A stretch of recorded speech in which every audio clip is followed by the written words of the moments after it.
momento que a gente chegou, foram 9 dias. Gravando, gravando. Foram 9 dias de programação do projeto Mulheres em Cena. E eu sou a Vanessa, eu sou idealizadora desse projeto. É um projeto que é organizado e produzido pela Companhia Fragmento de Dança, aqui em São Paulo. E aí eu vou apresentar um pouquinho o projeto mais para a Cristiane, porque eu acho que muita gente que está aqui já esteve também no último encontro online da gente. A gente tem tentado construir algumas pontes nesse projeto, com a academia, com estudos teóricos, com conceitos, com pesquisadoras e artistas de outras localidades. Então, esse ano a gente expandiu bastante a geografia do projeto, recebeu pessoas de muitos lugares do Brasil, recebemos pessoas de fora do Brasil também. E a gente conseguiu fazer 3 encontros online, que eu acho que também expandiu essa geografia, né? Esse encontro especialmente, igual o encontro de quarta, ele é uma parceria da Companhia Fragmento com o PPGDAN, com a disciplina que eu estou organizando e coordenando junto com a Lígia Tourinho. O nome da Cristiane Sobral foi indicado de forma muito afetuosa, assim, por Lígia, assim, ela falou, vocês vão amar, realmente, é uma pessoa incrível, então estou super ansiosa também para te ouvir, Cris, porque recomendações não faltaram da sua pesquisa, da sua trajetória, da sua experiência. E a gente teve alguns temas, né, que passaram pela mostra. A gente falou bastante das poéticas da violência, das dramaturgias da denúncia. A gente pensou sobre arte, ativismo. Tem tido muitas conversas muito bacanas, né? Na quarta-feira a gente conversou um pouco sobre escritas de si, sobre o contar sobre si na cena, mas pensando essas narrativas de si, né, numa perspectiva que veio da Margaret Hago, que traz as leituras do Foucault e vai passando por alguns conceitos que a gente tá trazendo para o nosso fazer na cena, porque a ideia é essa, né? Que essas experiências elas possam contribuir artisticamente com as produções, com os artistas, com os pensamentos, com os fazeres. E acho que é muito bem-vinda a sua participação, porque você traz a experiência, né, do teatro, da literatura. Então, eu vou com muita alegria passar a palavra para você, agradecer a sua presença aqui e te convidar também para acompanhar os próximos projetos, né? Espero que a gente não a gente está encerrando hoje essa edição, mas com certeza ela vai reverberar em muitos outros encontros. Assim, foi muito potente o que a gente construiu nesses últimos dias. É isso, vou passar a palavra para você e muito obrigada. Obrigada para todo mundo que está aqui hoje. Bom dia.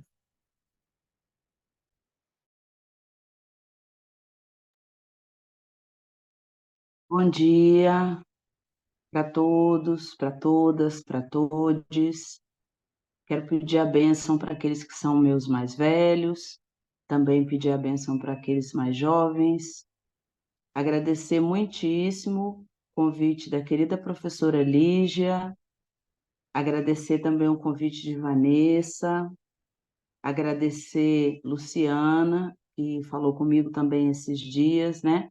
A toda a equipe que está envolvida na produção dessa atividade da enorme, né, programação que envolve essa minha presença aqui hoje. E quero também aí saudar vocês que estão nesse espaço que é virtual, mas que nós vamos promover com as nossas energias um espaço de presença. A presença, ela tem a ver com os nossos estados de consciência e nós já temos que agradecer ao universo por isso, condições intelectuais e energéticas de conceber um espaço de presença que vai além da nossa materialidade física. Então, eu sou a Cristiane Sobral, vou me apresentar para vocês como carioca, de um bairro de subúrbio chamado Coqueiros, filha da dona Marina e do seu Jaci, mãe do Malik e Dayana, e com a minha ancestralidade, eu quero também saudar a ancestralidade de vocês, convocar as nossas ancestralidades para que elas estejam presentes nesse nosso bate-papo de hoje, porque para falar de teatros negros, para falar de literaturas negras, a gente tem que falar de Brasil, né? E para falar de Brasil, esse nosso papo de hoje vai pedir a bênção e também vai dar a bênção para muitos dos nossos antepassados, os da minha família, os da família de vocês, aqueles que ficaram escondidinhos numa caixa de um álbum de família, que um dia alguns de vocês foi lá, abriu, olhou e teve aquela curiosidade de perguntar: mãe, quem é esse? Quem é essa? Né? Pessoa negra que ficou muitas vezes sem uma história devida.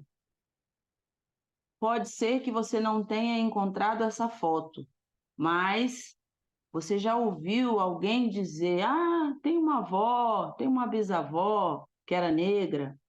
Então, pelo silêncio dessas pessoas, das nossas famílias, mesmo que você não tenha escutado falar, com certeza, até a 8ª geração da sua família, existiu uma pessoa negra, uma mulher negra, um homem negro.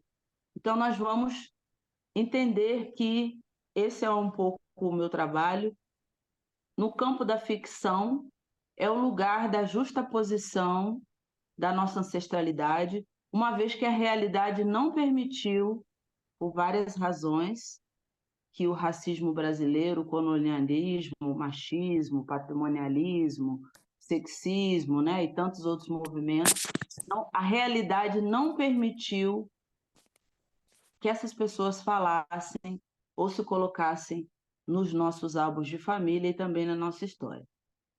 Eu sou bacharel em interpretação teatral, licenciada em artes cênicas, especialista em docência superior, sou mestre em teatro pela Universidade de Brasília, fui a primeira negra graduada em interpretação teatral na Universidade de Brasília.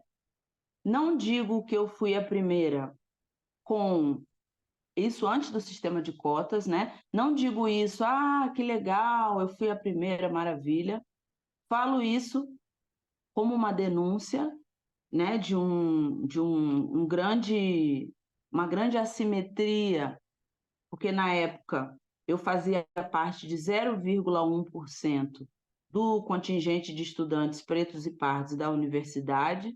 Então, na verdade, a minha entrada como primeira, ela denuncia 99% de ausências, né, de mulheres negras, de pessoas pretas e pardas do campo da universidade.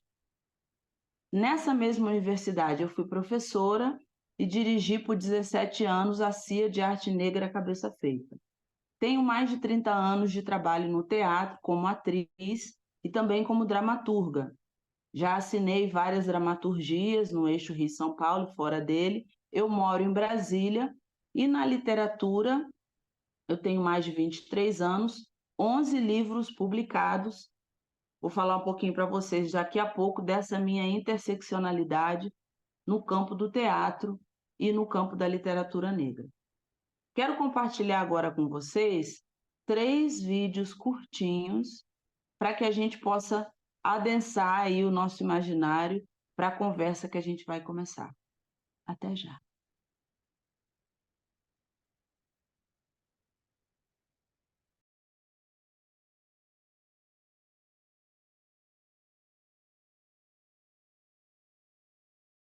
Pichain elétrico.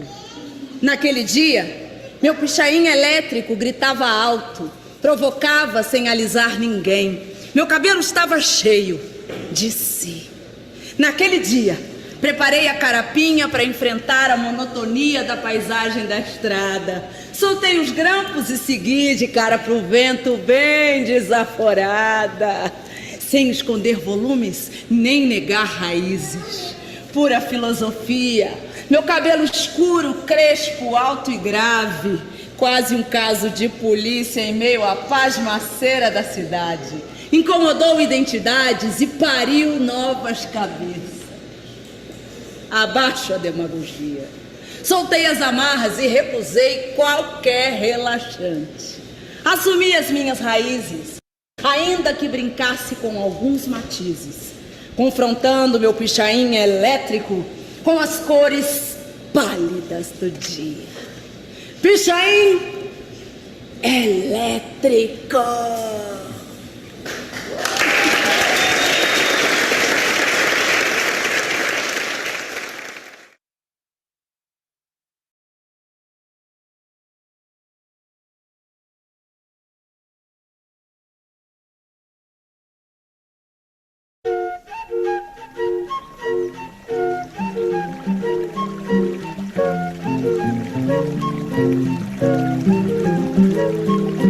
A força das mulheres está no cheiro de terra molhada depois da chuva esperada.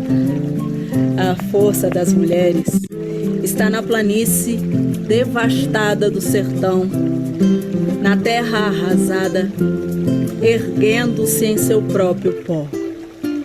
A força das mulheres um dia vai oceanar, jorrar gotas de esperança, irrigar a terra viva. Sempre haverá força nas mulheres. Isso é o que importa. Mulher não é planta seca. Mulher não é natureza morta. Toda mulher pode se encontrar em suas águas.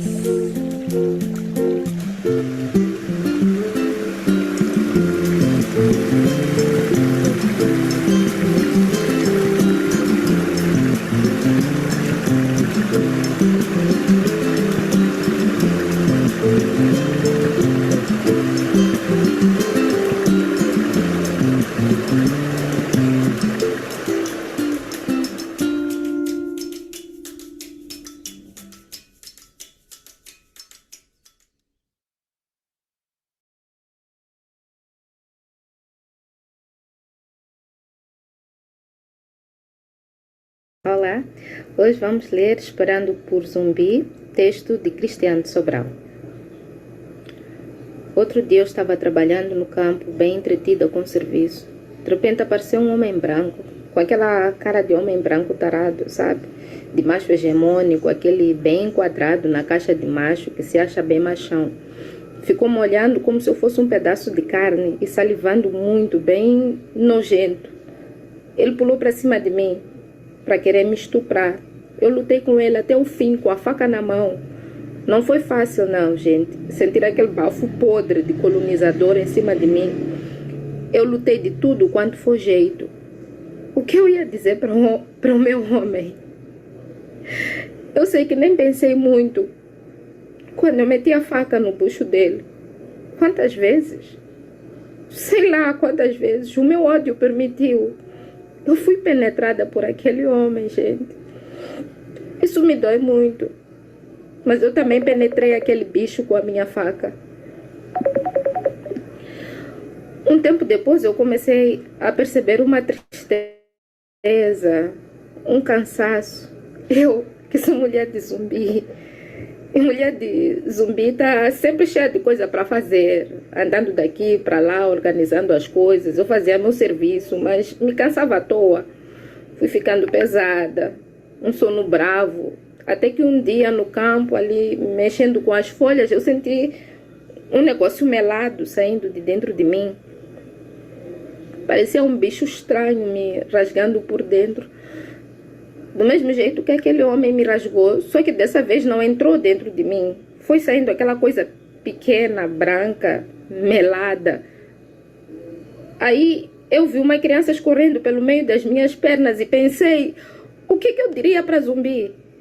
O que eu poderia dizer ao meu homem? que fazer, meu Deus?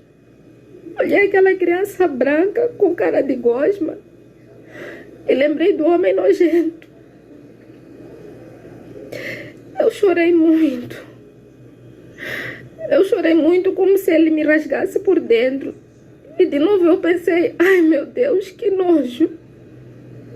Que nojo que eu tenho dessa gente. Não podemos viver em paz. Eles estão sempre cruzando o nosso caminho. Eu olhei aquele menino pálido ali, pensei que podia crescer para ser capitão do mato. Crescer que nada. Aquele troço tinha que morrer ali mesmo, sem demora. Eu comecei a apertar o pescoço do menino. Pensei em jogar da ribanceira. Eu tinha direito de me vingar. Eu tinha. Ninguém sabe a dor que uma mulher sente quando é invadida por dentro sem permissão. Mas de repente, ali eu quase finalizando, o menino... Aí eu olhei nos olhos dele. E quando eu olhei bem, eu estava lá dentro dos olhinhos dele. O menino, um pedacinho branco de gente, ele tinha, sim, ele tinha os meus olhos negros. Eu não pude matar os meus olhos, eu não consegui.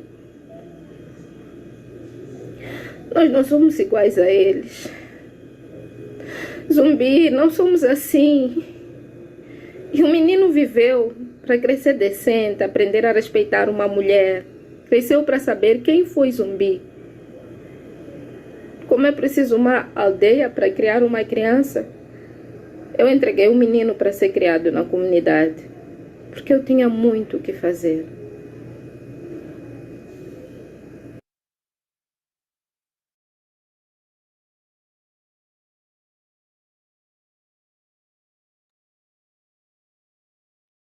Vamos lá, então.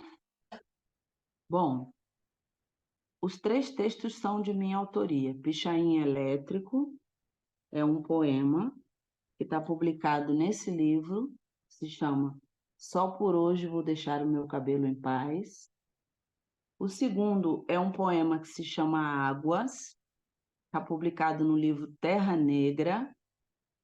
Esse Só por Hoje é da editora Malê, publicado pela editora Malê. Terra Negra também, inclusive foi leitura obrigatória, tá, né? Esse ano é leitura obrigatória no vestibular da Universidade de Uberlândia. Gente, eu não faço ativismo. Ah, e o terceiro é o texto teatral que eu escrevi, chama Esperando Zumbi, que foi publicado neste livro, se chama Dramaturgia Negra. É uma antologia publicada pela Funarte, que tem textos de 16 dramaturgos negros. Essa é a primeira obra publicada no Brasil. Ela foi publicada em 2019. É a primeira obra publicada no Brasil que reúne textos de dramaturgos negros e negras. Então, vou retomar.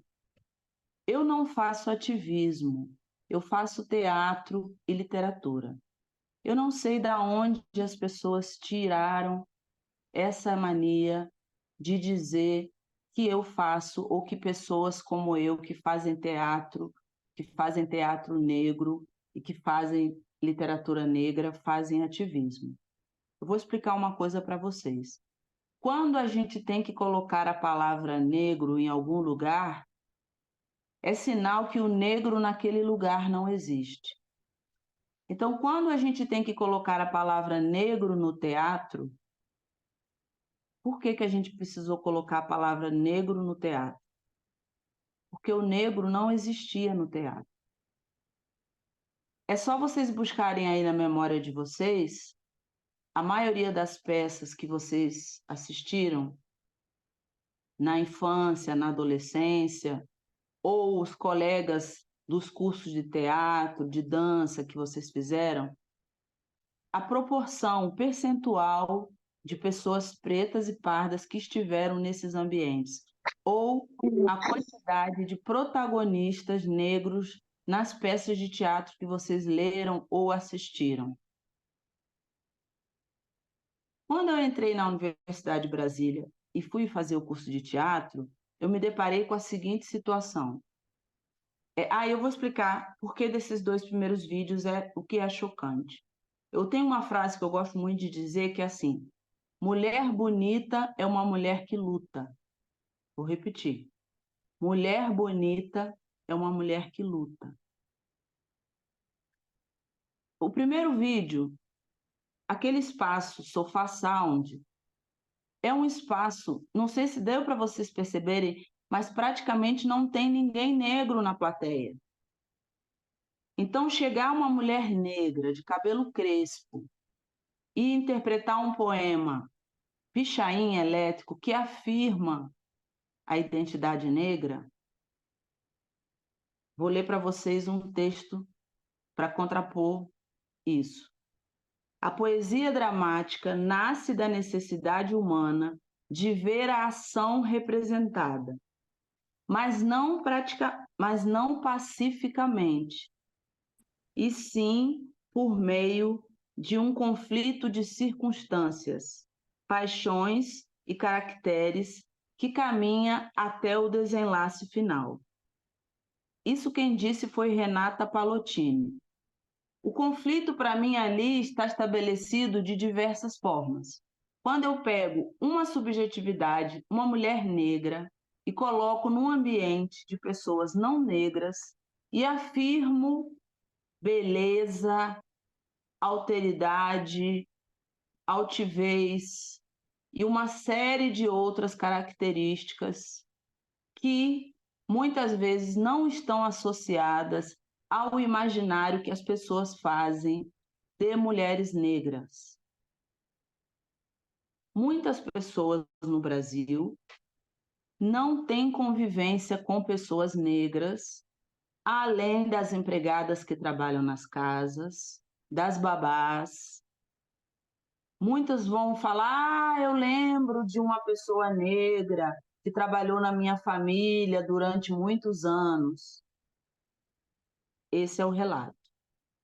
O segundo vídeo, trazer uma mulher negra para aquele espaço da delicadeza, das águas, da beleza, da suavidade.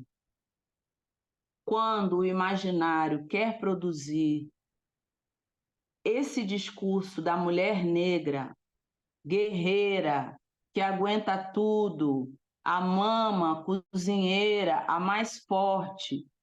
Mais uma vez eu vou dizer para vocês que é um movimento de ficção, porque isso na realidade não existe.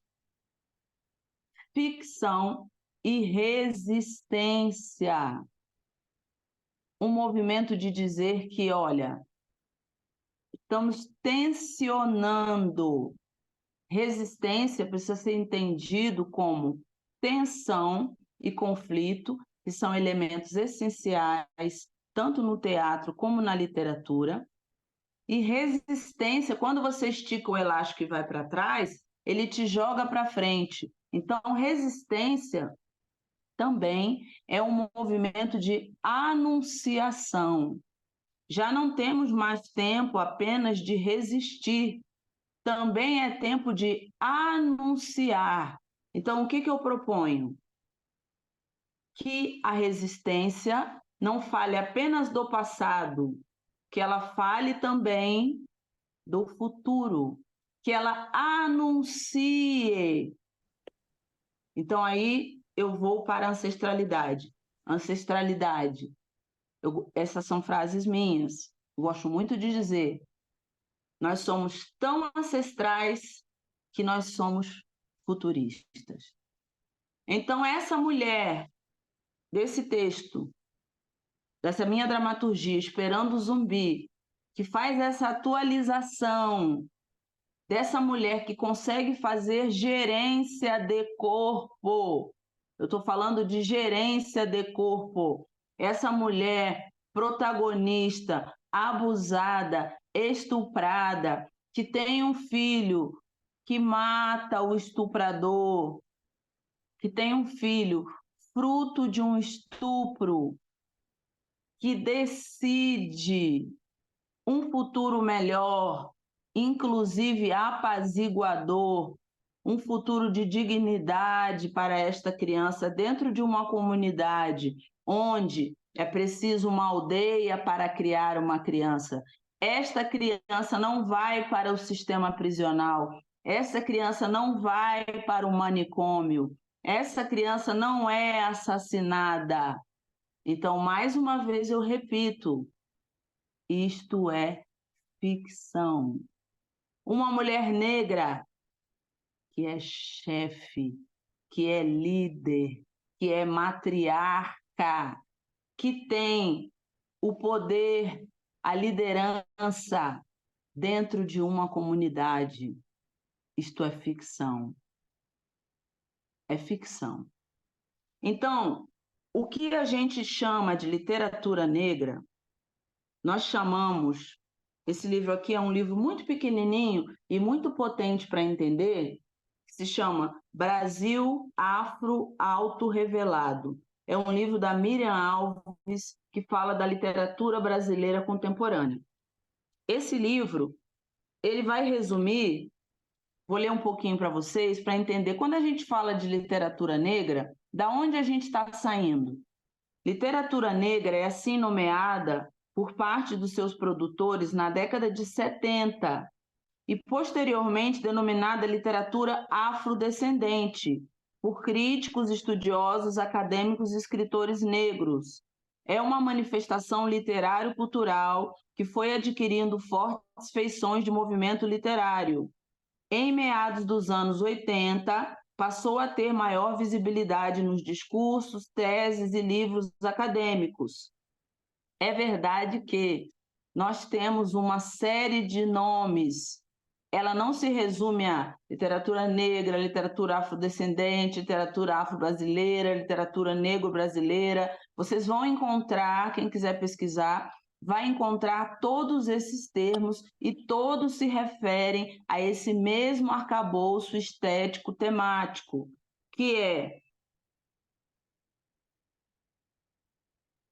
quando a gente olha para a literatura e não vê a população afrodescendente como cidadã sujeito de sua própria história.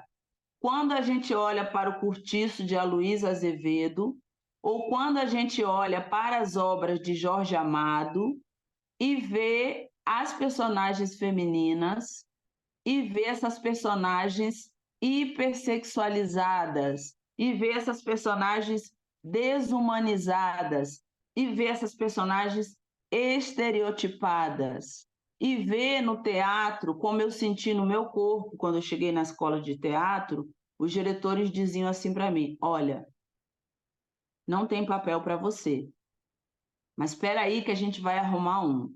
Eu entrei com 16 anos na Universidade de Brasília. Gente, sabe qual é o papel que eles arrumavam para mim? Eles falavam assim: espera aí que a gente vai arrumar um. Eu aparecia, na maioria das vezes, de biquíni, ou com pouca roupa, ou sem roupa nenhuma, fazendo o papel da mulata passista que vinha na frente de um cortejo. O cortejo era só eu, sambando antes de começar o espetáculo. Esse era o personagem que eu recebia nas peças. Chegou uma altura que todo mundo na universidade já tinha visto a minha bunda, o meu peito. Eu morrendo de vergonha, porque eu era uma menina de 16 anos. Eu comecei a questionar por que estava acontecendo isso, por que o meu papel era aquele. Quando eu fui perguntar, fizeram uma montagem de Shakespeare, quando eu fui perguntar por que eu não podia fazer a Julieta, eu recebi a seguinte resposta: você é muito feia, não dá. Vou falar a verdade para você entender. Não dá, você não tem cara, você não tem cabelo, você não tem corpo para fazer Julieta. Não dá. Espera aí que a gente vai dar um jeito. Começaram a me colocar para fazer os personagens masculinos. Então, quando nós estamos desumanizados e vamos criar mecanismos de defesa e reação com o intuito de transformar as situações adversas. Os fatos, as obras, muitas vezes ficam camufladas atrás de generalizações que escamoteiam as especificidades. Vamos lá no sítio do Pica-Pau Amarelo, vamos encontrar quem? A tia Anastácia. Especificidade de certas manifestações públicas coletivas. Vamos lá nos Trapalhões, vamos encontrar quem? Mussum. O que não é de se estranhar em um país que nega a desumanidade da discriminação racial. Bom, quem fundou a Academia Brasileira de Letras? Machado de Assis foi o fundador da Academia Brasileira de Letras. Um homem negro, abolicionista. Quem quiser conhecer Machado de Assis, vai procurar um livro chamado Machado de Assis, Afrodescendente, do professor Eduardo de Assis Duarte. Aí vocês vão conhecer outro Machado de Assis. Não é o Machado de Assis branco, que a maioria de nós teve oportunidade de conhecer. Então, essa expressão literatura negra, ela passou a ser usada a partir da década de 70. Esse período, quando a gente vai olhar no mundo, a gente vai ver que lá no continente africano estava acontecendo o processo de independência de vários países africanos de língua portuguesa. Vários países africanos conseguindo a sua independência influenciam 1978 é a criação do movimento negro no Brasil. Então, a formação dos intelectuais negros no Brasil também vai influenciar esse contexto da criação da literatura negra e de um movimento literário chamado Cadernos Negros, que, se vocês quiserem pesquisar, eles estão ativos até hoje. Tem aí mais de 45 anos publicando um livro por ano, uma antologia, um ano prosa, um ano poesia. Nos Estados Unidos também, movimentos civis contra a cultura acontecendo. Na Europa também, vários movimentos, mudanças de regime, capitalismo, tudo isso fazendo com que o mundo estivesse formando um cenário que vem e que influencia também a gente aqui no Brasil. Bom, eu tenho mais aí, quantos minutos, gente? Me ajude aí, Vanessa. Fica tranquila, tá? A gente pode ir mudando, mas para dar 1 hora tem mais 20 minutos. Ótimo. E aí, para fazer esse cruzamento, então, a gente tem literatura negra, 1978, surgimento dos Cadernos Negros, tá? Anos 70, surgimento desse movimento, dessa literatura negra. Se vocês perguntarem, Cristiane, o que vocês chamam de literatura negra? Vamos lá. Primeiro, autoria negra. Então, para ser literatura negra, tem que ter sido escrito por uma pessoa negra. Segunda coisa, o negro que se quer como negro e que assume a sua negritude lá na escrita. A pessoa pode ser negra, mas ela pode, em momento nenhum, colocar a questão da sua negritude na obra. Mas, Cristiane, por que é importante colocar a negritude na obra? Porque nós temos um estudo da professora Regina Del Castanho, da UNB, que ela vai dizer que no Brasil nós temos 5% no campo da literatura, somente 5% de escritores negros, negras no Brasil. Presta atenção, gente, 5%. Depois nós temos, quando chega para as mulheres, 25%, somente. Depois tudo é homem. Quem mais publica no Brasil hoje? Homem, branco, rico e de que região? Sudeste. Certo? Então, quando eu digo que esse que está fazendo a literatura negra, ele é marginal, é porque ele já está indo para um campo onde ele vai ocupar um critério de exceção. Por quê? Se a sociedade é racista, quem quer comprar livro escrito por pessoa negra? Vale a pergunta. O livro que não fala nada sobre negritude. Outro dia eu estava num lançamento, eu lá, autora, o stand muito bonito, montado, eu no meu stand do lado, uma pessoa chegou e disse assim: que bonito! É um evento de culinária? Nossa, você é muito simpática. Tem degustação? Porque você tem cara de que cozinha muito bem. Vou comprar. O que que você está vendendo? Quando a gente a pessoa achou que eu era cozinheira e estava vendendo alguma coisa de comida. Quando a gente fala da construção do imaginário, que um livro chamado Caixa Preta, a pessoa imaginou que era um evento de culinária.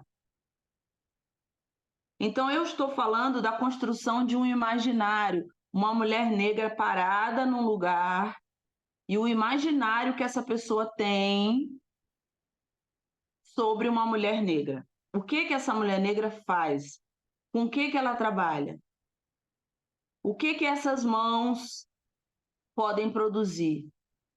E aí, essa mesma pesquisa da professora Regina Del Castanho vai dizer que na literatura, ela é professora da Universidade de Brasília. Ela tem, inclusive, um livro que fala sobre isso. Ela vai dizer que na literatura brasileira, protagonistas negros, aí eu não estou falando só de autores negros, protagonistas negros e negras na literatura brasileira como um todo. Aí eu quero que vocês lembrem dos livros que vocês leram na vida. Não chega a 10%, gente. Então, eu não tenho 10% de protagonistas negros. Aí eu vou dizer para vocês, quem é ativista? Sou eu ou é 90% do mercado editorial que me exclui? Que força que eu tenho para ser ativista se eu não chego a 5% daqueles que publicam? Que ativismo que eu vou dar conta de fazer?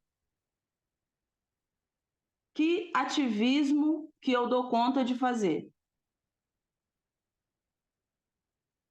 Ativismo rima com capitalismo. Então, é no mínimo desrespeitoso a pessoa dizer, olha, você é ativista. Mentira. Eu não sou ativista de nada. A pessoa tem coragem de chegar também com 11 livros publicados. Meu livro anterior foi finalista do Prêmio Jabuti, que é o maior prêmio de literatura desse país.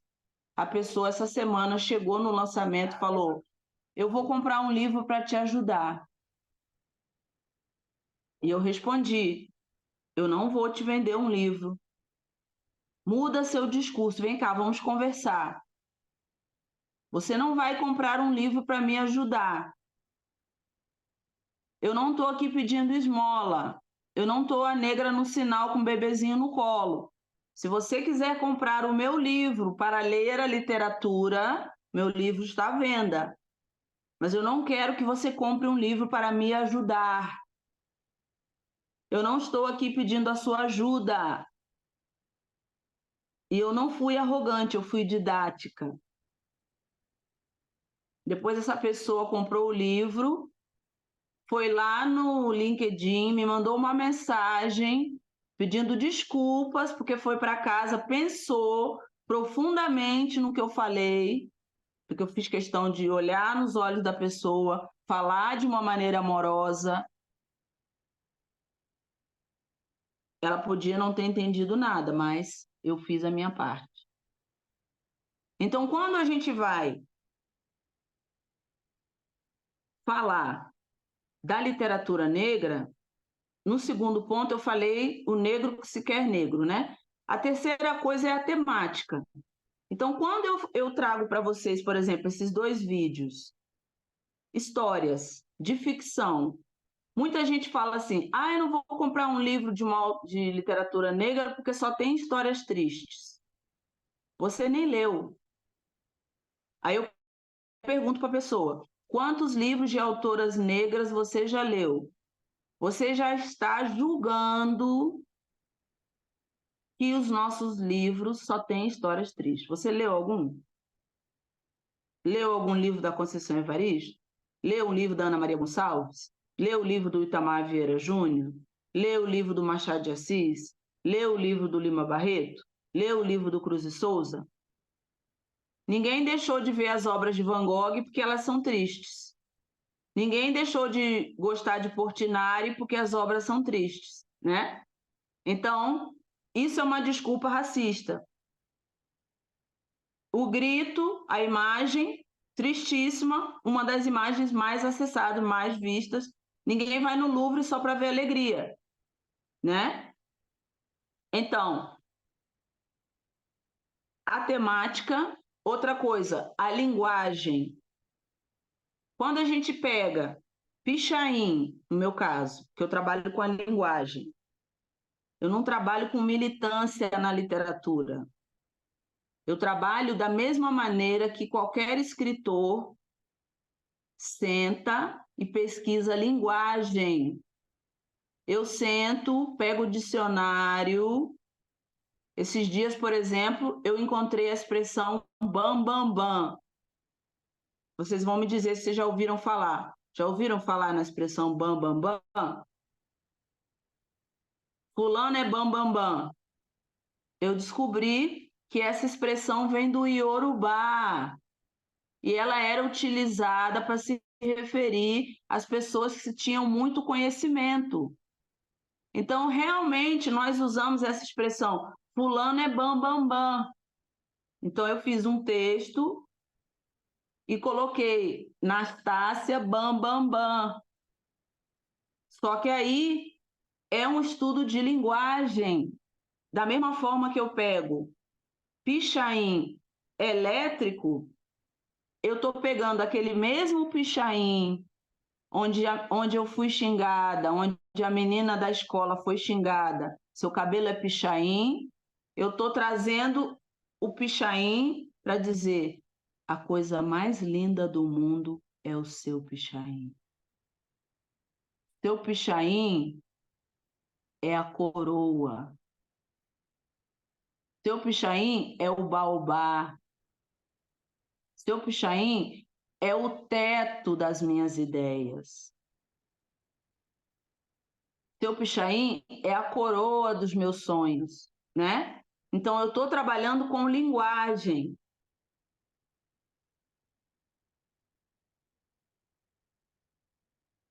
Tocando meus cabelos crespos, encho minha cabeça de ideias. Então, isso é um outro elemento da literatura negra, é você sentar e buscar a linguagem, revisitar a linguagem. Tem outro texto que eu digo assim: meus quadris largos não servem apenas para gingar.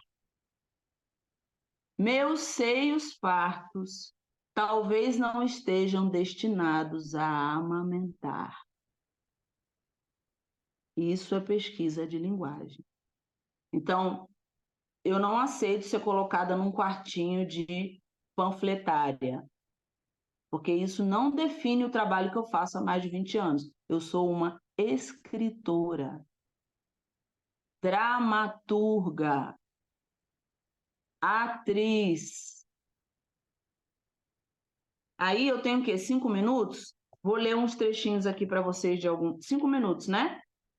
Queria Não, terminar tem, lendo. tem mais.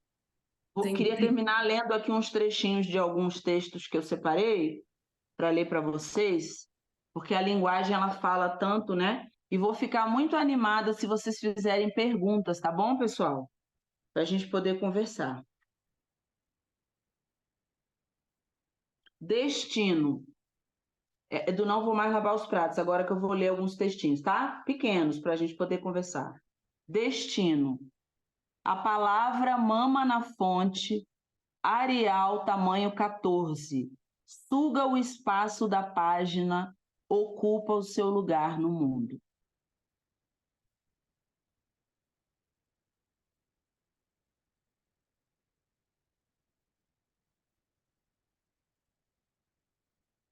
Nó na garganta. Aqui eu queria que vocês pensassem nas tensões que podem existir nas relações interraciais, porque o Brasil é esse caldo, né? Indígena, negro e europeu. E quando eu vou para a linguagem, tanto no teatro como na literatura, Frantz Fanon, Spivak, Bell Hooks, Achille Mbembe, né? Tantos autores que eu leio, até Aristóteles, que eu tenho lá minhas questões com ele, mas tem Bertolt Brecht, Chekhov, né? Se vocês forem pegar as minhas referências, os russos, que eu gosto muito, né? Um monte de coisa aí, Murakami, vai estar por aí nas minhas referências. Nó na garganta. Você me queria com outro cabelo, eu sei. Vi nos seus olhos racistas, enquanto tentava disfarçar com pistas brancas. Você me queria com um eurocêntrico modelo, eu sei, enquanto tentava culpar o tempo, o trampo, enquanto acenava com uma ridícula e encardida pomba da paz. A gente só pode ser o que a gente é, mas você quase me leva a perder a fé na humanidade.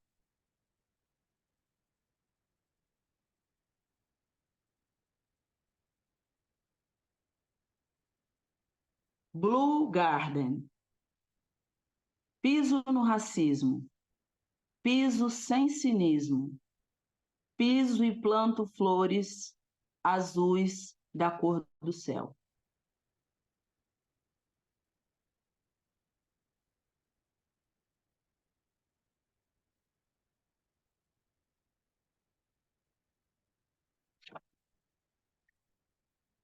Um clássico que é o do meu primeiro livro, eu vou ler para vocês. Não vou mais lavar os pratos. Não vou mais lavar os pratos, nem vou limpar a poeira dos móveis. Sinto muito, comecei a ler. Abri outro dia um livro e uma semana depois decidi. Não levo mais o lixo para a lixeira, nem arrumo a bagunça das folhas que caem no quintal. Sinto muito. Depois de ler, percebi a estética dos pratos, a estética dos traços, a ética, a estática. Olho minhas mãos quando mudam a página dos livros, mãos bem mais macias que antes. Sinto que posso começar a ser a todo instante, sinto qualquer coisa. Não vou mais lavar, nem levar seus tapetes para lavar a seco, tenho os olhos rasos d'água, sinto muito. Agora que comecei a ler, quero entender o porquê. Por quê e o porquê? Existem coisas, eu li. Eu até sorri e deixei o feijão queimar. Olha que o feijão sempre demora para ficar pronto. Considere que os tempos agora são outros. Ah, esqueci de dizer, não vou mais. Resolvi ficar um tempo comigo. Resolvi ler sobre o que se passa conosco. Você nem me espere, nem me chame, não vou. De tudo que jamais li, de tudo que jamais entendi, você foi o que passou. Passou do limite, passou da medida, passou do alfabeto, desalfabetizou. Não vou mais lavar as coisas e encobrir a verdadeira sujeira, nem limpar a poeira e espalhar o pó daqui para lá e de lá para cá. Desinfetarei minhas mãos e não tocarei suas partes móveis, não tocarei no álcool. Depois de tantos anos alfabetizada, aprendi a ler. Depois de tanto tempo juntos, aprendi a separar meu tênis do seu sapato, minha gaveta das suas gravatas, meu perfume do seu cheiro, minha tela da sua moldura. Sendo assim, não lavo mais nada e olho a sujeira no fundo do copo. Sempre chega o momento de sacudir, de investir, de traduzir. Não lavo mais pratos. Li a assinatura da minha lei áurea, escrita em negro maiúsculo, em letras tamanho 18, espaço duplo, aboli. Não lavo mais os pratos, quero travessas de prata, cozinhas de luxo e joias de ouro, legítimas. Está decretada a lei áurea.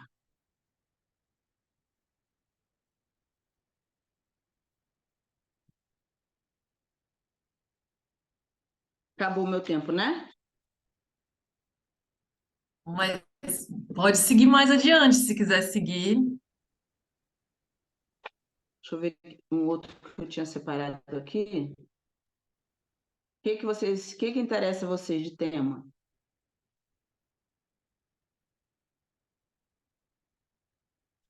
É,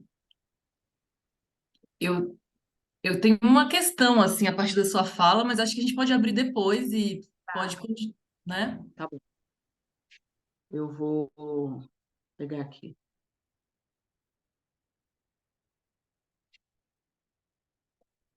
Tente me amar enquanto a chuva não vem. Depois que o leite derramar, ame como nunca amou ninguém. Tente me amar sem pensar em voltar, no balanço do trem, esperando a hora certa de fazer um neném. Tente me amar sem desculpas para me deixar. De anel no dedo, ame completamente sem medo. Tente me amar sem me confundir com ninguém. Enquanto seu lobo não vem, tente me amar e consiga.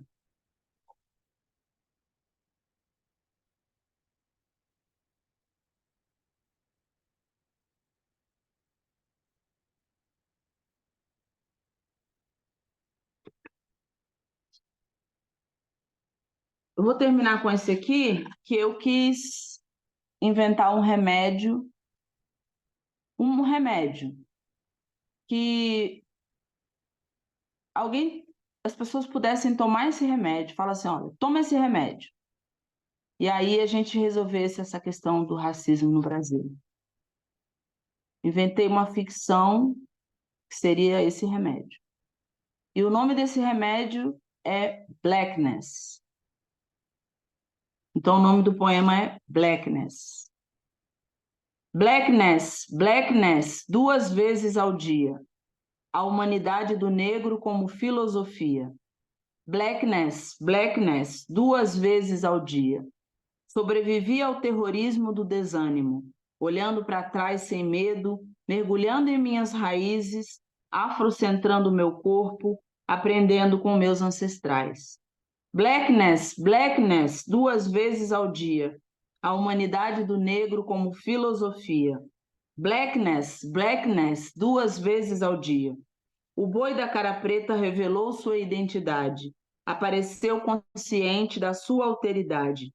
Conversamos sobre as urgências da negritude. Decidi levar uma existência menos hermética, focando na minha africanidade sincrética. Blackness, Blackness, 2 vezes ao dia. A humanidade do negro como filosofia. Acho que eu vou ficar por aqui e ficar aberta aí para perguntas. Muito obrigada, gratidão. Gratidão, professora Lígia, Vanessa, vocês todos que estão aí, e vamos ampliar aí nossa conversa, né? Porque pelo diálogo acho que a gente consegue caminhar mais, caminhar juntos, juntas.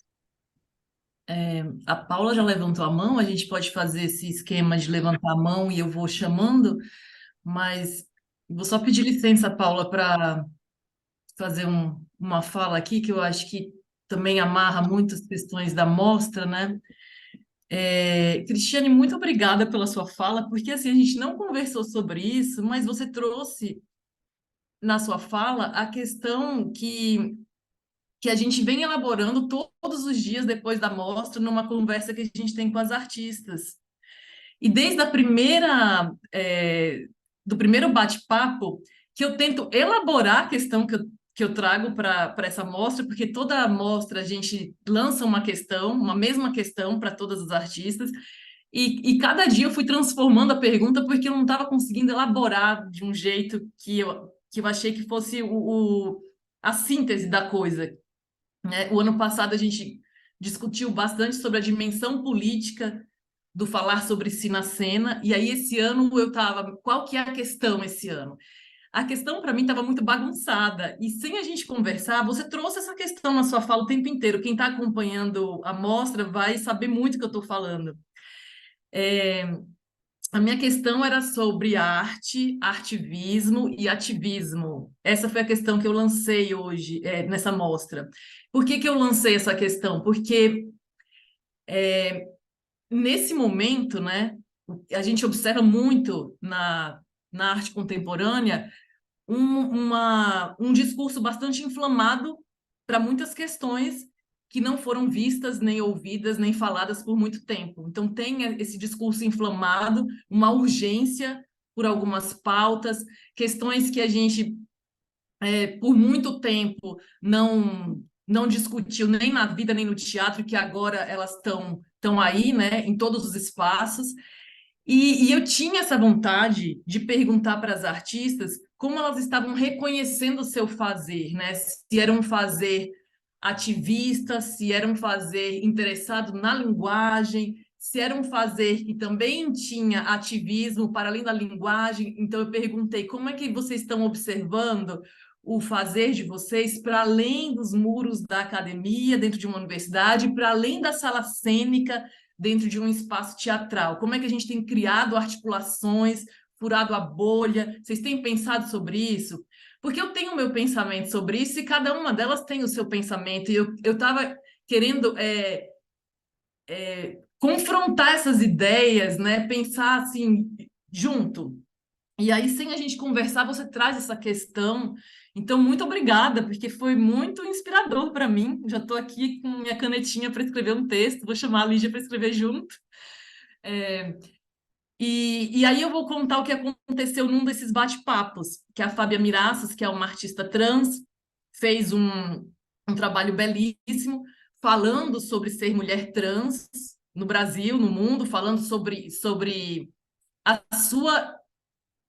Não era um texto de ficção, não era a sua história, mas falando em primeira pessoa, ela traz esse texto, e no bate-papo eu lanço essa pergunta, e a Fábia me responde que nunca quis falar, nunca quis colocar em cena a questão da travesti, e que desde jovem, desde muito tempo que ela faz teatro e que fez vários papéis que não estavam falando sobre ser travesti, mas que a forma como era colocada, referenciada, era sempre agora no papel tal, tá uma travesti. Não, não, não. E ela diz que isso sempre aconteceu na mídia, como era divulgado o trabalho dela, e que ela nunca deu bola para isso e sempre continuou firme. Não quero fazer isso, não quero colocar esse lugar para mim. Eu quero fazer teatro.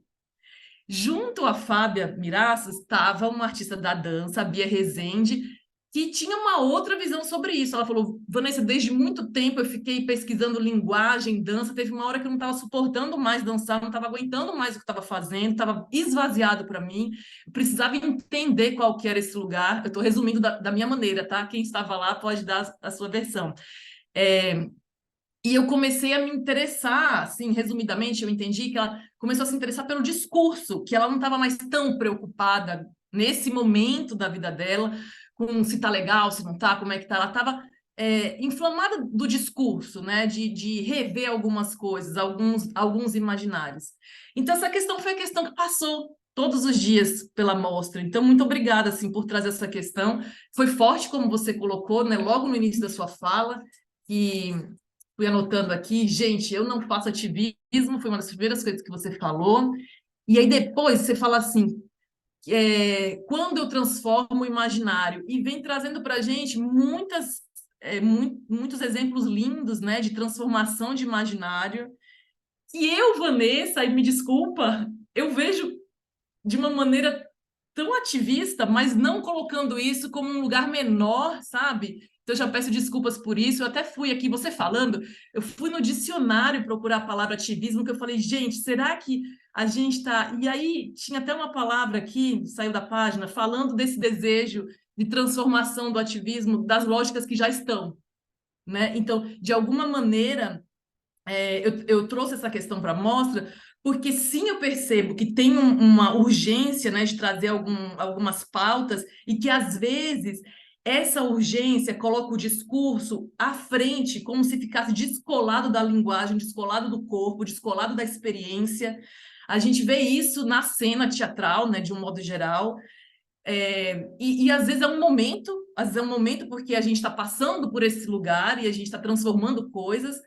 Por outro lado, também vejo trabalhos muito interessados na linguagem, e a linguagem em si é uma linguagem muito política, muito militante, porque foi uma escolha de linguagem, né? Então, dentro da própria linguagem, existe o desejo político de eu até coloquei aqui, né, da arte inquieta, atenta, política, que não reitera o que está, que desloca o imaginário, e talvez tudo isso seja uma forma, para algumas artistas, de militância, mesmo que o interesse seja a militância a partir da linguagem, na linguagem, né, com a linguagem.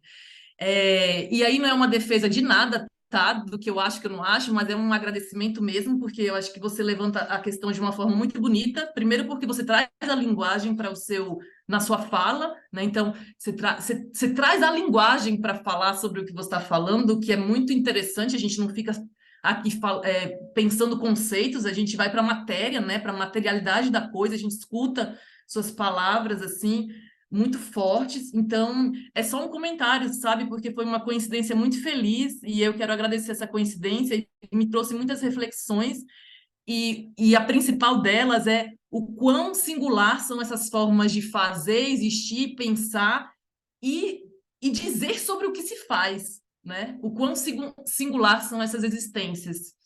É isso, Cristiane. Muito obrigada. A Paula está com a mão levantada, mas eu acho que você pode falar um pouco. Espera só um instantinho, Vanessa. Eu preciso escurecer aqui para para não ter confusão.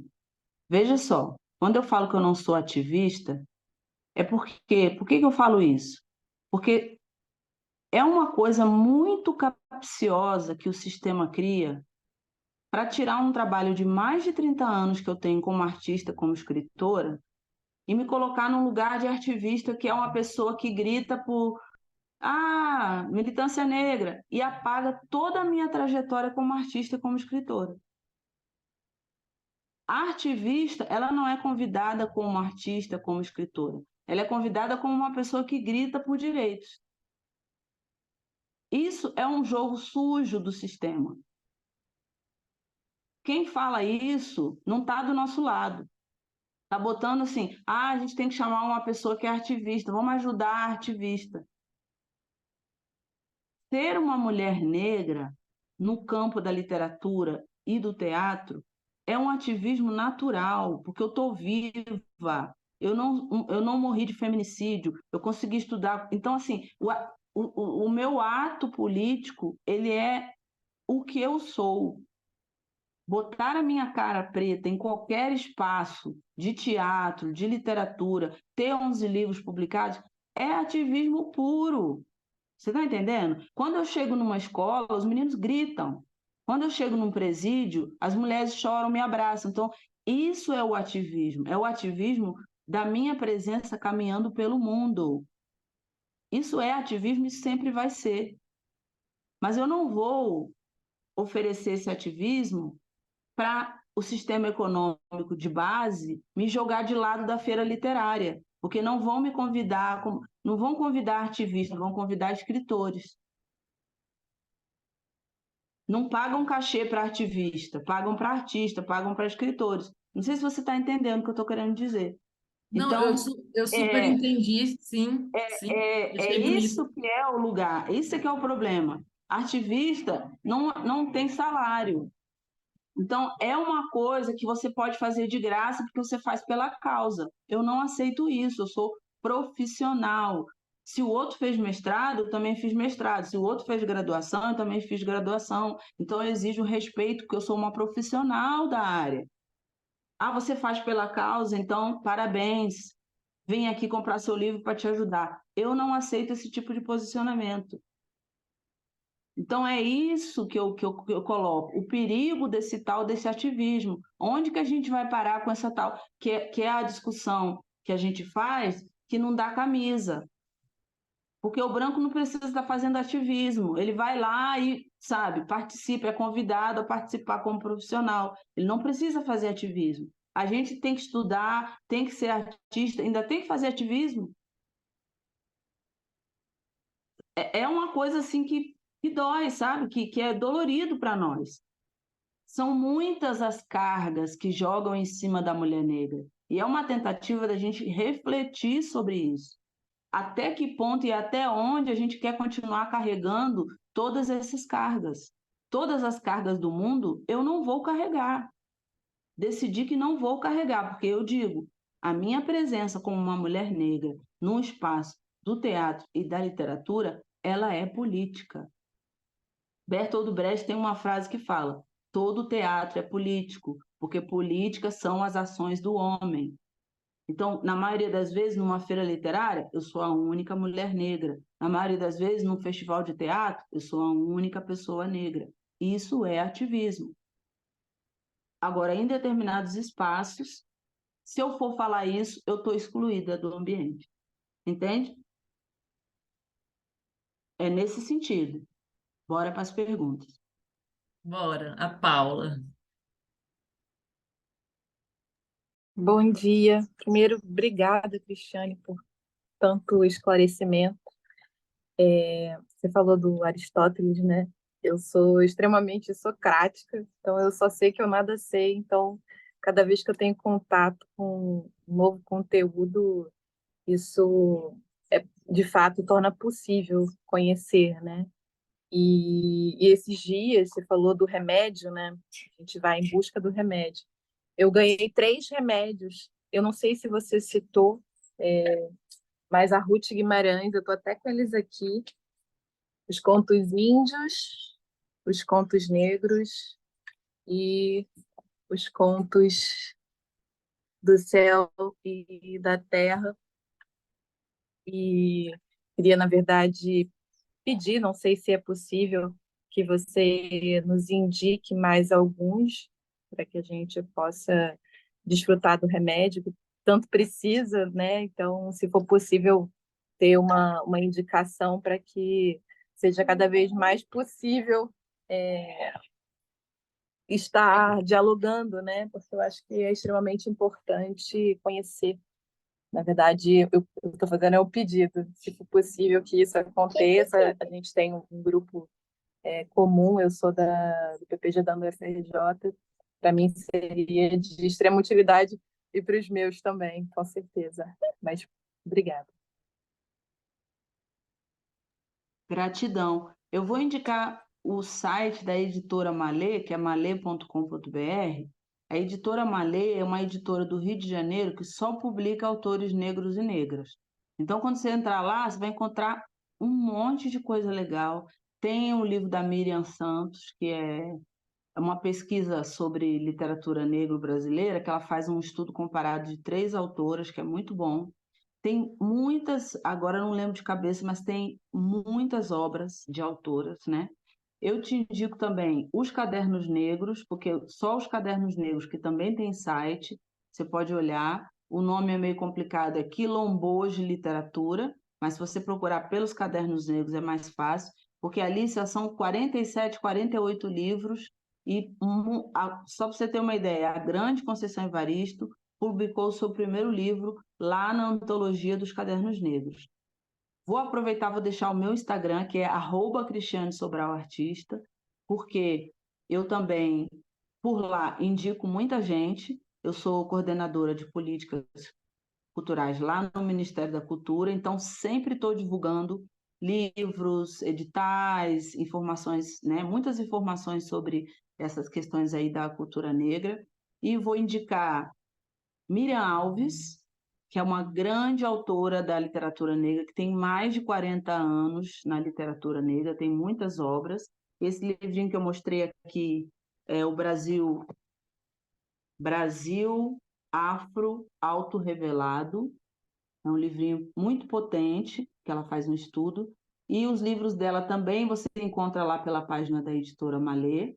Indico também, não é Ruth Guimarães, mas é Geni Guimarães, uma grande autora, também da mesma geração aqui da Miriam Alves, e uma autora que fala de uma literatura preta erótica, que é bem legal, bem interessante, que chama Carmen Faustino.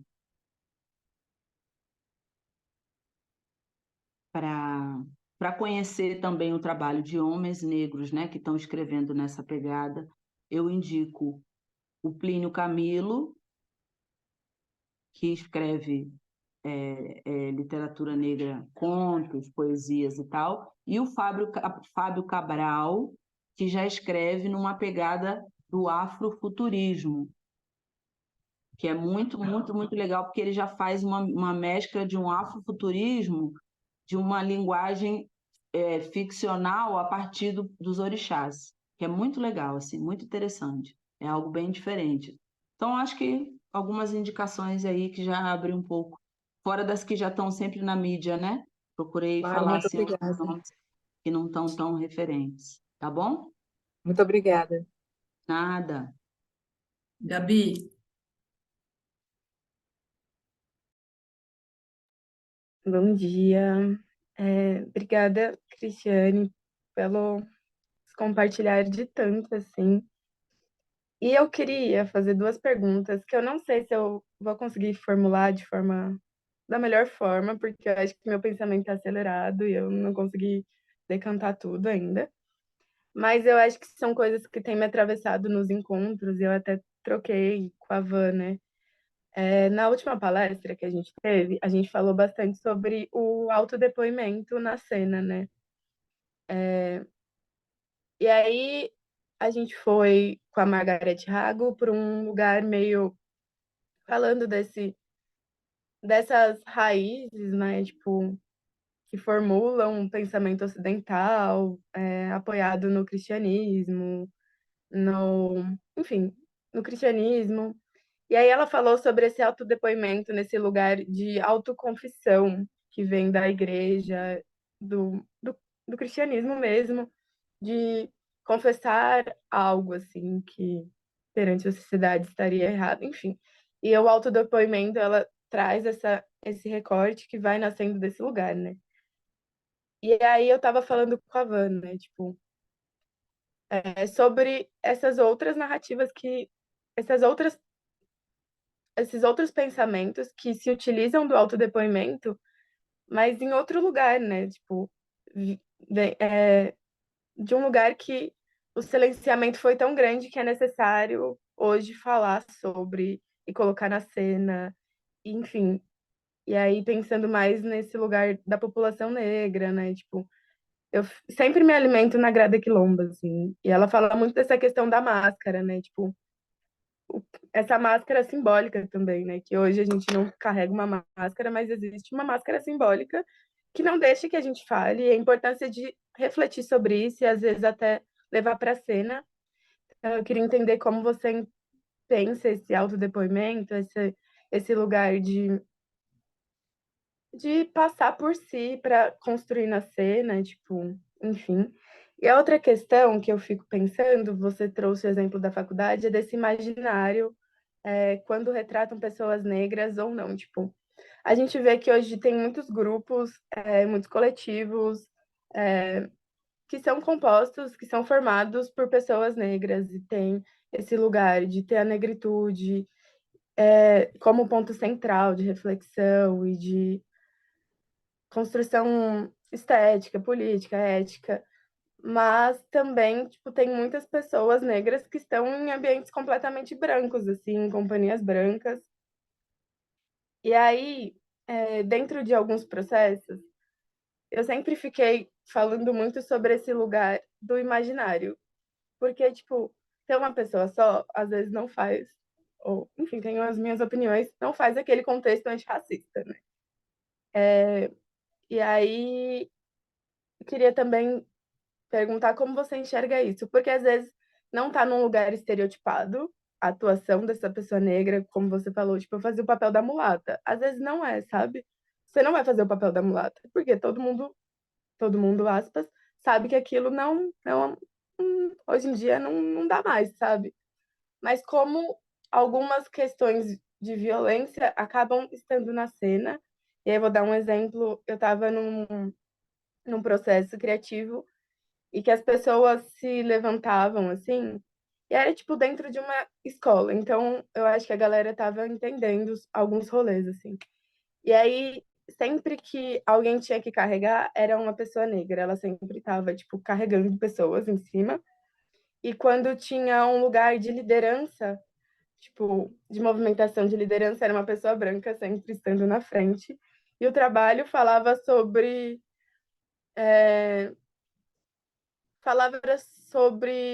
os povos originários, povos indígenas. Então, tipo, era problemático, assim, a leitura da cena.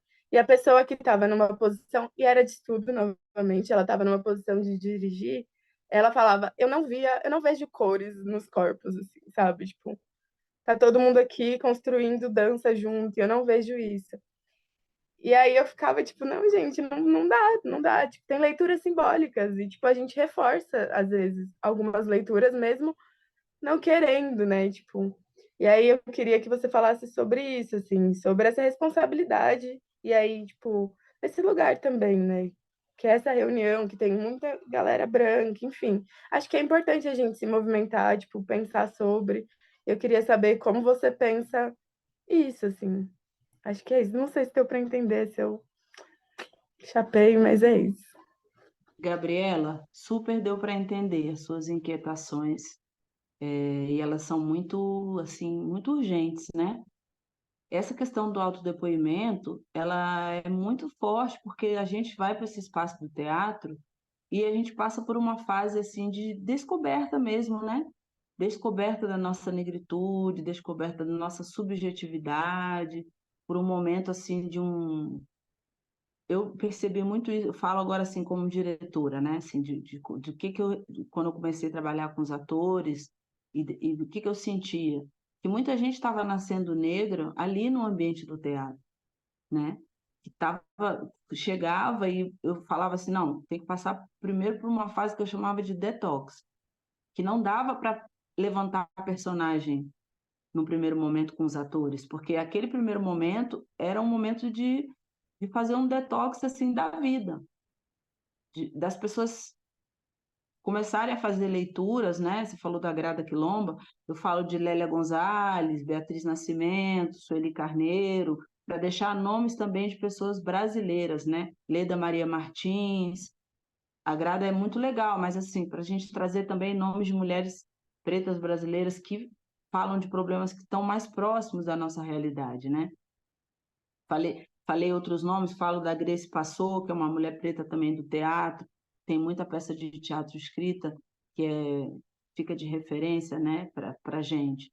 Então, essa questão do autodepoimento, eu acho que ela tem muito a ver, e isso aconteceu muito comigo nos primeiros textos que eu escrevi, muitos eu guardei, nem publiquei, porque eu entendi que era um momento de desabafo, assim, de coisas que eu nunca tive oportunidade de falar na vida. E no meu processo de amadurecimento, também entendi que para construir esse processo de ficção, não necessariamente seriam coisas que eu iria levar para a cena porque aquilo ali, não sei se são coisas que eu queria compartilhar com o espectador. Disparador de gatilhos, como fala hoje, né? De coisas que não sei se seriam legais para mim, também não sei se seriam de interesse de quem está assistindo. Recomendo para todo mundo que trabalha com teatro, dança, vai fazer terapia. Aí estou falando bem sério, assim. Acho que a gente tem que ter terapia para dar suporte para as nossas questões, para a gente poder conseguir trabalhar profissionalmente, sabe? Para a gente conseguir entender o que a gente resolve na terapia e o que a gente traz para o nosso trabalho artístico. Demorei um tempão para conseguir fazer essa separação, falar assim, pô, agora eu estou livre, tipo assim, fui no terreiro, fiz minha cabeça, assentei meus orixás, organizei minhas coisas, agora eu consigo sentar e produzir artisticamente, sabe? Claro que em tudo que eu vou escrever vai ter um pedaço de mim, vai ter, né? Estarei impregnando com as minhas patas tudo que eu vou fazer, não tem como. Mas hoje a minha questão é pensar para frente, sabe? Pensar para frente o que é? Colocar nesse jogo o espectador, colocar nesse jogo a tríade, né? Ator, texto e público. Então aí eu já preciso conversar dentro desse produto artístico que eu estou produzindo, o que eu estou produzindo dentro da fruição, o meu autoconfeccional é interessante para o público? Naquele momento, é uma história que eu quero contar para as pessoas? Ou é uma história que diz respeito a mim, alguma coisa minha, íntima, que pode ficar guardado? Sabe? Então, são coisas que eu fui descobrindo ao longo do caminho. Hoje, eu estou muito nessa praia de pensar que mesmo que se fosse um processo autoconcepcional, ou anticoncepcional, ó, fale da psicanálise, se fosse um processo autoconfessional, primeiro que eu não tenho praia nenhuma de cristianismo, esses métodos para mim não funcionam para um caralho, né? Tô fora desse negócio, não quero nem com a porra, né? Assim, já iria muito mais na praia de Exu, e a praia de Exu é caótica, então eu já iria recortar isso daí e fazer ficção mesmo, fazer um descolamento total. Não vou me fragilizar, não vou me fragilizar diante de plateia nenhuma, porque é um BO, ainda mais no Brasil, é um BO que depois você não vai segurar a onda. Vai dar BO, né? Depois você põe isso na mão de um diretor, vai mexer contigo, vai te desestruturar emocionalmente. Eu estou falando como diretora, porque, né? Muita calma nessa hora. Segunda pergunta.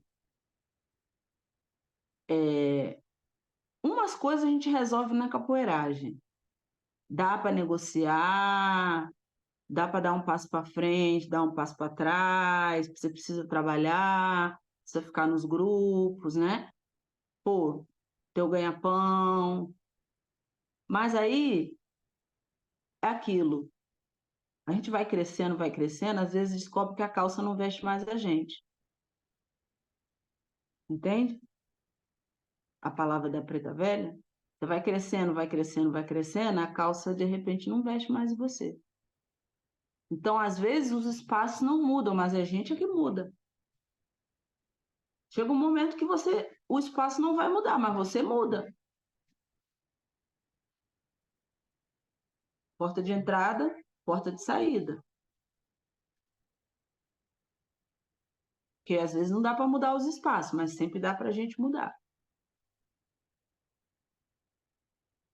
Não dá para negociar, às vezes, com branquitude. Branco é diferente de branquitude, tá, gente? É importante explicar que branco é uma coisa, branquitude é quando o branco performa racismo. E às vezes, quando o branco performa racismo e não tem consciência, não adianta conversar. Você vai se aborrecer, você vai se estressar, vai todo mundo fazer montinho contra você. Você vai ficar sendo todo mundo apontando o dedo para você. Ah, você leva tudo para o lado do racismo. Isso é péssimo. Você vai ficar sozinha e dói pra caralho. Então, às vezes, é melhor pegar seu banquinho, sair de mansinho, ninguém nem precisa saber por que que você está saindo, sabe? Porque falar, eu já estou numa idade que a gente aprende que nem sempre é bom falar verdades, porque nem todo mundo está preparado para ouvir as verdades, né? Então, fique com as suas verdades, quando é o caso. Isso também é estratégia de negritude, de ancestralidade.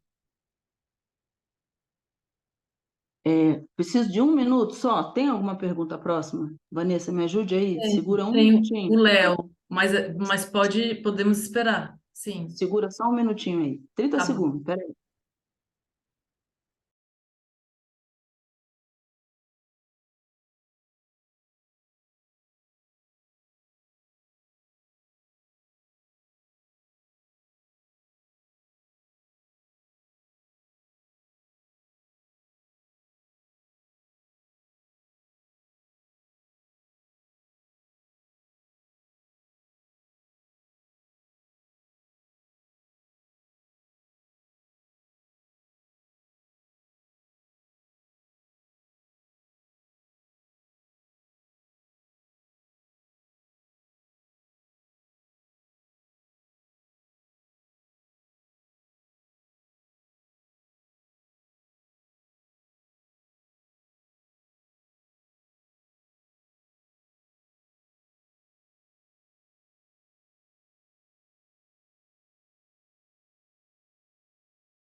Pronto. É, Cadê a Gabi? Deixa eu só terminar de falar aqui. Gabi? Gabriela, né? Fez a pergunta. Isso. Gabriela, você conseguiu entender? Ficou confuso? Não, entendi sim, completamente. O lance Entender? que eu Bem, falei da grada era mais em relação à figura, assim, que me veio, mas é sim, necessário mas eu leio mesmo muito a afirmar Grada todas também. essas autoras. Eu gosto muito. Ela abriu muito caminho para a gente em muitas coisas, né? Tenho Uhum. feito muita referência aos textos dela, às leituras dela. Mas é isso, assim, você vai descobrindo e outros espaços que às vezes têm essas tensões, também tem outros crescimentos, né? Que você pode alcançar lá, assim. Então, por isso eu falo capoeiragem, vai tentando descobrir de que maneira que você pode ir encontrando respiros, né? Nos ambientes, viu? É isso. É o Brasil. Vai, Léo, você. Olá, Cristiane, prazer. Eu honro seu Ori, muito maravilhoso poder te escutar, de um lugar onde o coração fica quente e sobre representatividade, ancestralidade e força, né? Eu estou como aluno especial no PPG-Dan e eu estou buscando exatamente, né, com 44 anos, aproximar da academia muito justificado por algumas falas que você trouxe, então isso me reforça a coragem e a disposição para começar a trilhar esse caminho em prol de um legado, em prol da ancestralidade e para contribuir, quem sabe, para esses números, né, esses percentuais que são ínfimos diante da nossa história, da nossa inteligência e da nossa cultura. Então, te agradeço e eu começo a trazer um questionamento. Eu tenho uma pesquisa chamada Corpo Emagrecido, que completou 10 anos esse ano, e foi muito num caminho. Eu idealizei esse projeto dentro de uma sala de terapia, querendo levar esse corpo ancestral e por várias fases, né? Passei por um reconhecimento da minha negritude, de um entendimento que era importante eu reconhecer, e não por conta da minha vivência, né? Então, existia uma ignorância de não compreender que era importante me afirmar negro, né? Naquele momento, né? Há 10 anos atrás. E esse projeto ele nasce com esse intuito. E eu estou levando esse estudo para dentro da academia para poder trazer embasamento e outras referências, né?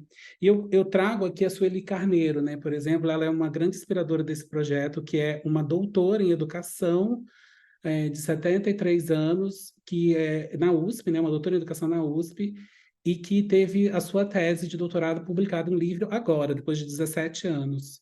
E o quanto que a gente precisa se reafirmar. E aí, trazendo o próprio diálogo que foi estabelecido entre a Vanessa e você, me remeteu a uma linha de raciocínio muito interessante, o quanto que a gente precisou, ou talvez ainda precise passar pela dor e pelo expurgo na cena, para que seja para certos públicos e consciências sobre a nossa trajetória ancestral, e o quanto que a gente pode levar, como você mesmo disse, que é o momento que eu estou, água, beleza e delicadeza para a cena, né? Convidando essas pessoas a estarem juntos onde que aquela consciência está e convidando pela linha do amor, porque a gente já derramou muito sangue, a gente já tem uma história aí fatídica, ao passo que o quanto que a gente precisa ainda trabalhar muito para uma população de 56% de pretos e pardos nesse país e a representatividade que a gente tem que é ínfima.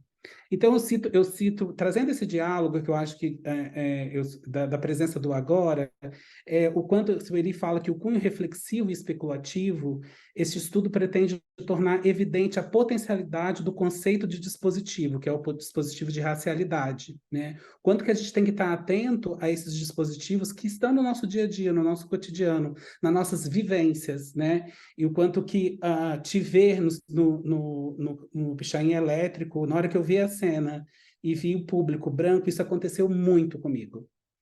Eu fui para Cannes, onde só tinha pessoas brancas, héteras, dentro daquele conceito opressor. E tinha uma mulher negra, e uma mulher negra me salvou na plateia.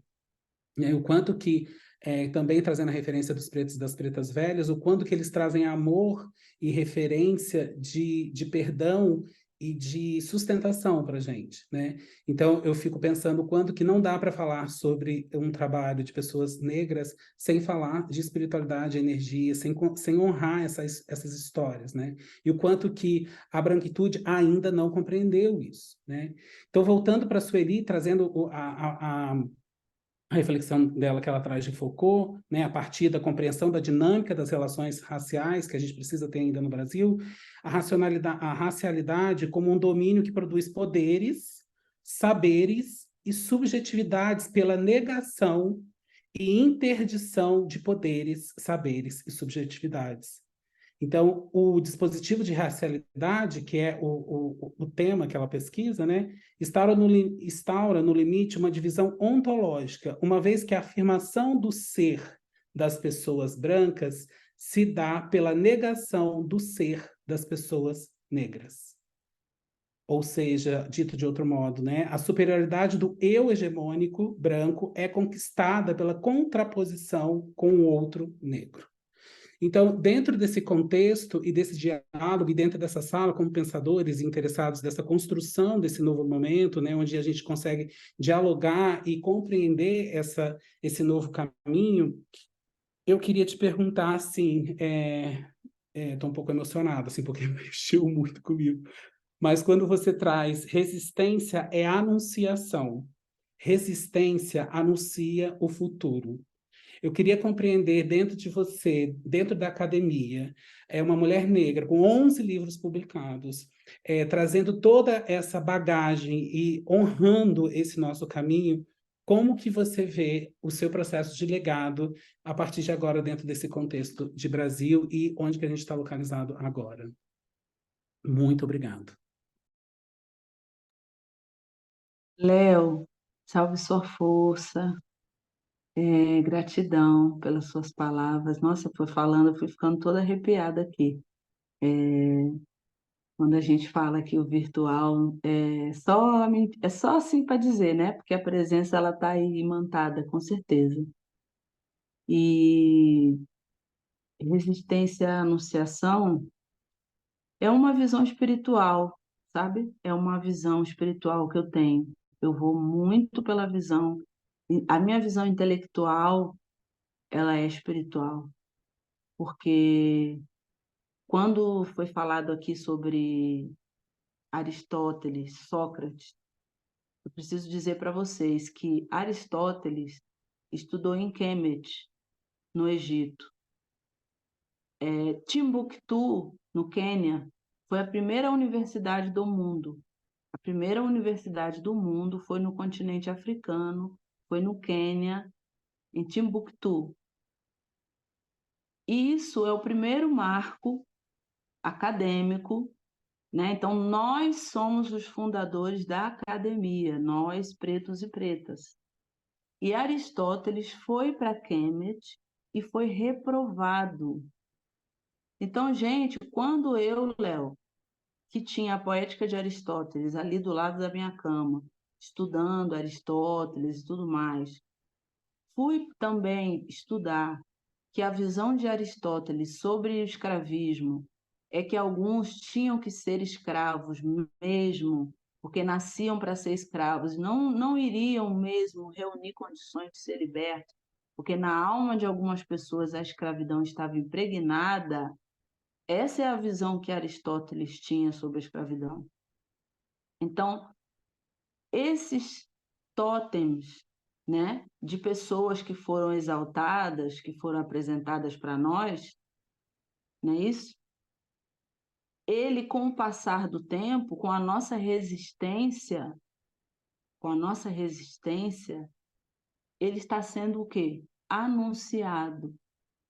Hoje nós já estamos em condições de anunciar. Olha, eu anuncio que Aristóteles não era o cara. Eu anuncio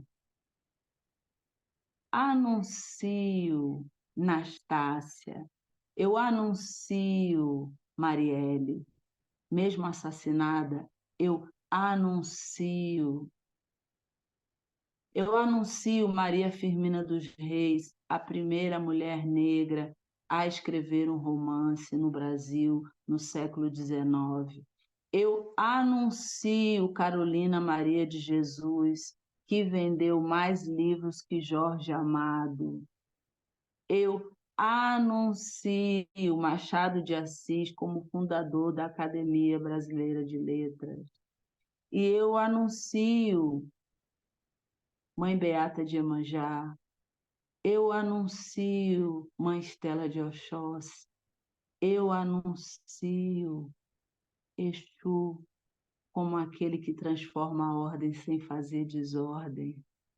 Anuncio os pretos e as pretas velhas que estão dizendo para nós, nessa manhã de sábado, 11h43, que a mulher preta é a grande intelectual do planeta. A mulher preta é a grande intelectual do planeta. Mas isso não precisa ser uma anunciação para ameaçar ninguém, sabe por quê? Porque os homens brancos que estão no poder hoje, gente que está nessa sala, ouve muito bem o que eu vou falar. Os homens brancos que estão no poder hoje, que são majoritários, aqueles que eu falei para vocês lá no início, que a maioria é homem, branco, sudestino, por que eles estão no poder hoje, gente? A maioria dos brancos e ricos mamaram na teta de uma mulher preta.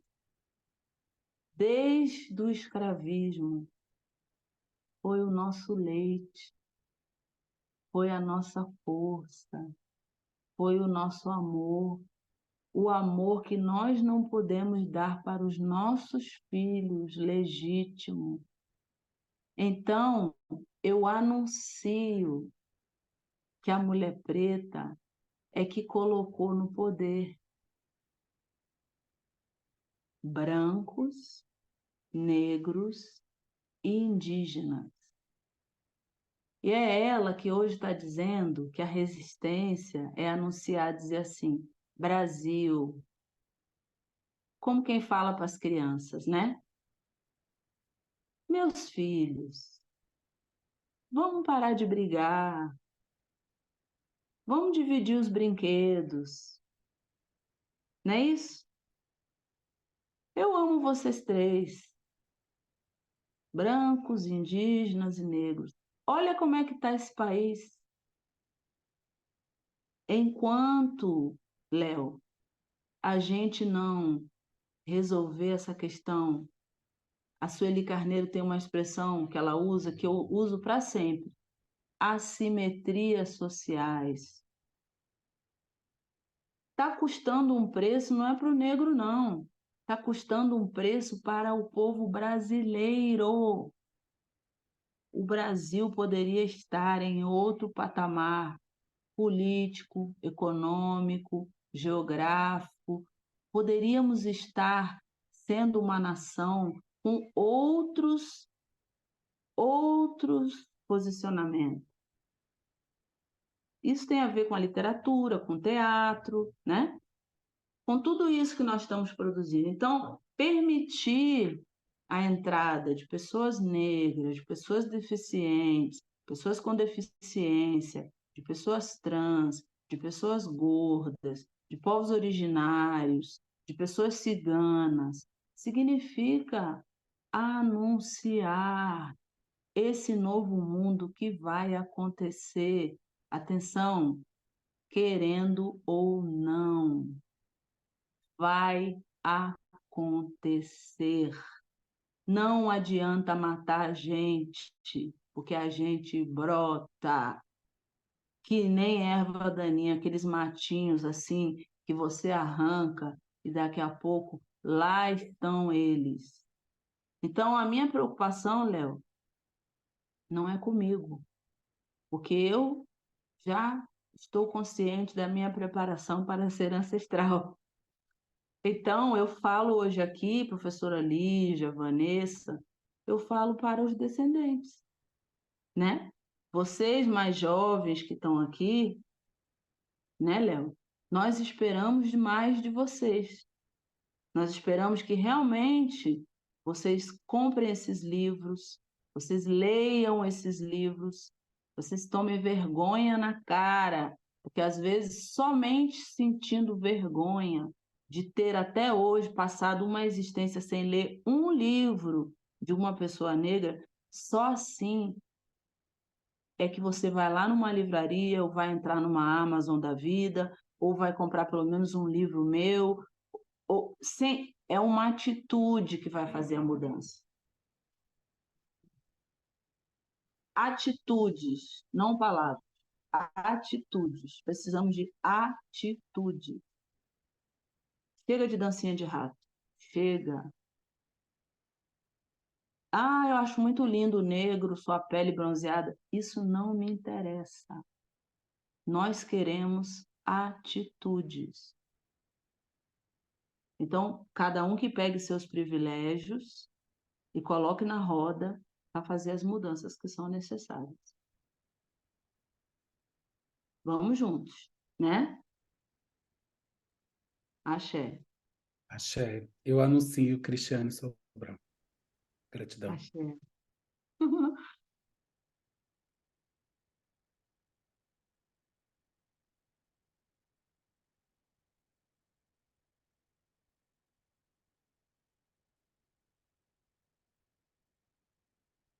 Gente, que coisa mais linda. Ficou quase todo mundo, né?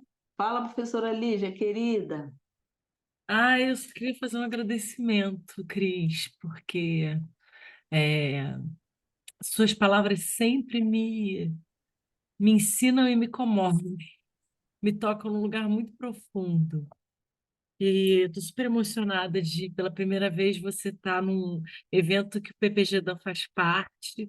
Já venho pensando nisso há muito tempo. Eu acho que você tem uma sabedoria de falar de coisas tão profundas, de uma maneira cotidiana. A gente vê essa profundidade no nosso dia a dia. Isso é isso é de um poder da linguagem tão grande, né? Eu acho isso tão lindo. E sempre aprendo muito contigo, minha querida, muito, né? Muito mesmo. No afeto e também nos saberes. Então, eu queria te agradecer muito por essa fala, por tantas coisas lindas que você compartilhou hoje dos seus trabalhos, que são lindíssimos. Eu tenho 2 livros seus aqui em casa que eu amo, né? Que eu comprei pessoalmente de você lá. A gente se conheceu no Festival de Teatro de Blumenau, né? Um festival muito lindo. E a gente conviveu dias muito intensos e profundos, e de muita beleza e de muita loucura também, e de horror, né, do mundo, numa Blumenau permeada pelo nazismo, nos últimos dias do bolsonarismo, que a gente venceu, né? E queria te agradecer, fazer esse agradecimento, dizer que eu estou muito feliz de você estar aqui com a gente nesse evento. Obrigada, querida. Não consigo nem formular a pergunta, porque eu estou muito emocionada com sua fala. Eu recebo e agradeço com muito carinho, assim, a oportunidade de ter esse momento com vocês, né? Esse momento tão... Olha aqui, gente, que bonito, meu livro novo, Caixa Preta. Estou abrindo a Caixa Preta, convidando vocês a entrar nessa Caixa Preta para ver o que que tem. Tem coisa boa. É de contos. Que lindeza! E mais? Meu Instagram, Cristiane Sobral Artista. Passa lá, entra no fluxo. Vamos em frente. Mais alguém? Professora Lídia, muito obrigada mais uma vez. Tem bastante agradecimento aqui no chat também. Pelo Instagram conseguem comprar meus livros, só fazer o pedido por lá, que a gente responde por lá, eu mando autografado para vocês, tá bom? Pode fazer o pedido por lá.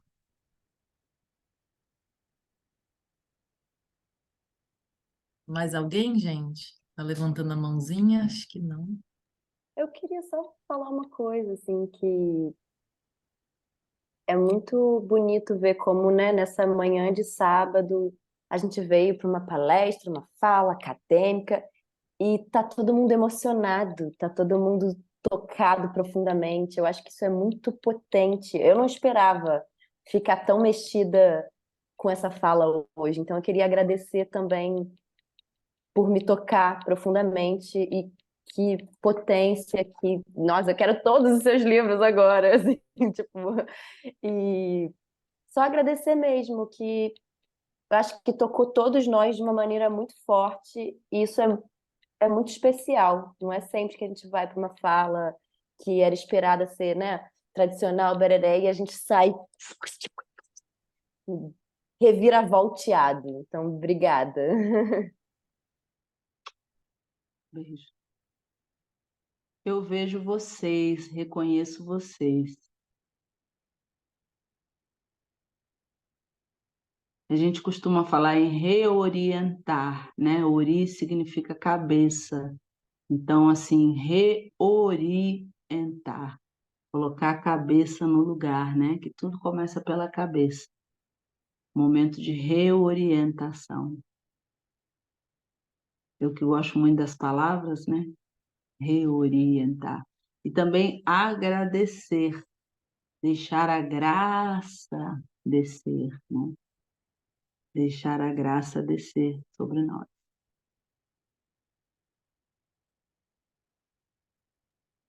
Mais alguém, gente, que queira falar alguma coisa? Eu acho que eu vou fechar, então, nosso encontro de hoje. Também agradecendo, eu acho que a Lídia tinha muita razão, assim, quando falou da sua amorosidade. Eu acho que a gente está precisando tanto disso, sabe?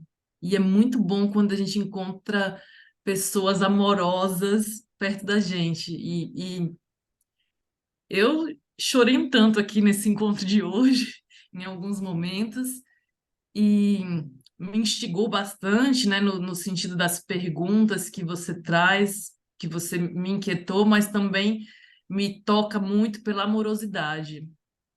Então, queria agradecer, né? Agradecer muito, porque a gente fechou muito bem mesmo. E, e é isso. Passo a palavra Gratidão. para você para encerrar. Eu encerro agradecendo muito.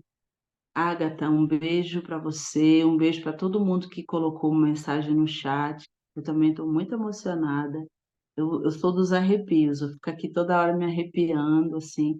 agradecendo muito a espiritualidade por ter proporcionado esse encontro. Eu vivo uma vida muito espiritual, assim, eu agradeço muito pelos meus ancestrais por me permitir estar honrando eles, né? Estar fazendo esse trabalho. E peço desculpas por alguma coisa, algo que não tenha sido entendido, mas prezo pelo bom entendimento, né? Prezo pelas boas intenções. Então, me despeço deixando esse. Eu sou do amor, porque eu acho que é a via do amor, a via da não violência. Essa é a via que nós temos que traçar para chegar num bom caminho. Por ela, acho que a gente consegue dissolver esses nós, né, que ficaram aí do passado. Vamos com essa amorosidade. Os conflitos existem, mas acho que com essa amorosidade, amor também é luta, também é batalha, mas é um caminho que a gente consegue fazer pela nossa ancestralidade, tá bom? Um beijo muito grande, bom final de semana, aproveitem a vida, cada momento, cada instante tem que ser valorizado e aproveitado. Um beijo para todos, todos, todas, todos. Beijo, fiquem bem. Até a próxima! Até a próxima e até breve. Beijo, Lígia, beijo, beijo, Beijo, minha gente. querida. Bom Beijo. fim de semana para todo mundo. Um beijo enorme. Beijão.